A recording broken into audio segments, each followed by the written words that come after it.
Good morning, Facebook friends and YouTube followers. This is Rich again, back for your first video blog of the day for Wednesday, December 3rd, 2014, around 7:11 in the morning in Berwick, Massachusetts. Cloudy to start off with, but warm. Highs in the 40s. All the snow that fell last night is all melted away, and we're going to go into 50s again with a chance of some rain showers and rain sprinkles and more of this roller coaster ride of temperatures up and down the rest of the week into the weekend and next week. They might have some light mix and rain showers Saturday and an important storm on Monday. Some news to report. The Atlanta Hawks beat Boston Celtics by a score of 109-105 last night. Celtics blew another fourth quarter lead. And also the Los Angeles Kings shut out the Boston Bruins by the score of 2-0. And the Bruins have been playing pretty good in these two West Coast games, but they came up the short end of the stick. And also sad news to report in the world of hockey. Legendary Montreal Canadiens player and Hockey Hall of Famer John Beliveau passed away at the age of 83. Prayers to his family. And Hockey Hall of Famer Gordie Howe did not suffer another major stroke on Monday, as first reported and feared. His son Mark said that Gordie suffered somewhat of a reaction to a MRI, and it was feared it was a major stroke, but it wasn't. And prayers to Gordie Howe on this situation. I hope he gets better. And that's about it on the news. Some history today. 27 years ago today, the Boston Bruins retired number 7 Phil Esposito's number, and Ray Bourque presented Phil with number 7, and then he changed to 77. Ray Bourque did, because Ray Bourque used to wear number 7, but when it was retired, it was switched to 77. 23 years ago today, Hulk Hogan beat The Undertaker to win the WWE title for the 4th time in the pay-per-view this Tuesday in Texas. And also, 15 years ago today was the infamous Worcester, Massachusetts warehouse fire that was tragic. 6 firefighters passed away in the line of duty. So sad, so tragic. Prayers. And we'll never forget December 3rd, 1999. And that's about it on that. My first subject of today is about my take on all of these classic television shows that are going to be revived or rebooted or whatever by many networks. The past several years, many TV networks and cable networks have been going for new program ideas.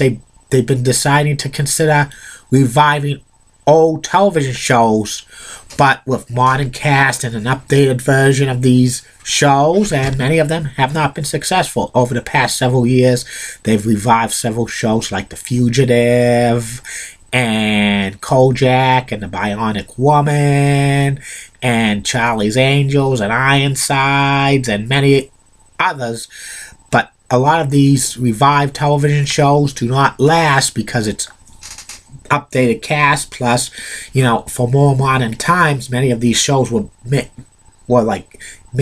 during their generation, like the 50s, 60s, 70s, 80s, and 90s, and many of these shows do not fit today's modern standards and stuff like that. And some of these shows, for the updated ones, for the classic television shows, they do not even last on the air more than 4, 5, 6 episodes, because the viewers just check it out the first show and they have decent ratings, but when they notice it's an updated version, it's not the original one, they just stop watching it. I think they do it the first episode for curiosity and stuff like that. And it's disappointing why these networks and cable networks are trying to reboot several television shows that from the past, classic ones, for maybe they're running out of ideas and stuff. Over the past several years, there were proposals for an updated version of the Rockford Files and an updated version of Wonder Woman.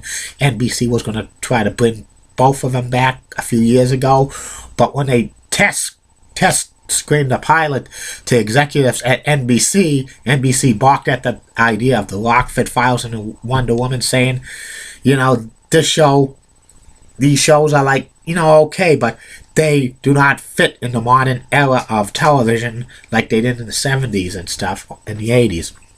The only classic television shows that have been rebooted and were successful, the only one that I know is the Hawaii Five-0, which was rebooted in 2010, and it's been on the air 5 years, so that's been very successful, and it's kind of like, it's like a little bit of a CSI type show mixed in with Hawaii Five-0 on CBS, and the CSI franchise is one of the best franchises for television ever, besides Law and Order and stuff like that.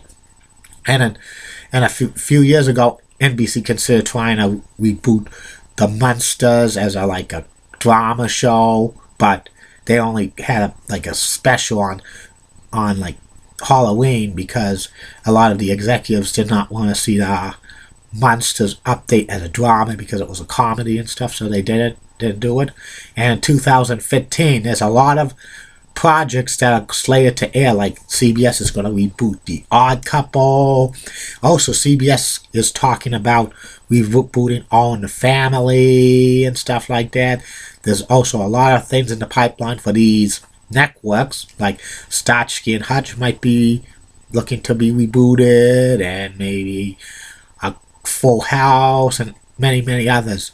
Why are they doing this for? They're running out of ideas, and they should really consider, the networks really should maybe bring back primetime game shows, revive them, primetime game shows, because they're cheap to produce and stuff.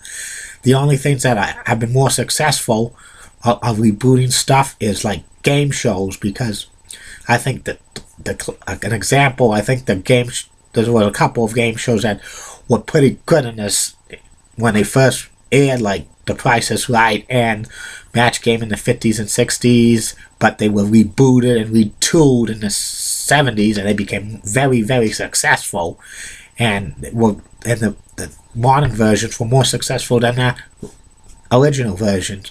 So game shows is the only shows that could be successful, and when they're rebooted and stuff, if they fit with the modern times and they do some retooling and stuff. But classic television shows being rebooted, they're not good. They're not good in my opinion. They're destined to flop. And that's my take on it. And I'll be back later, Facebook friends and YouTube followers, for 2 more video vlogs. Week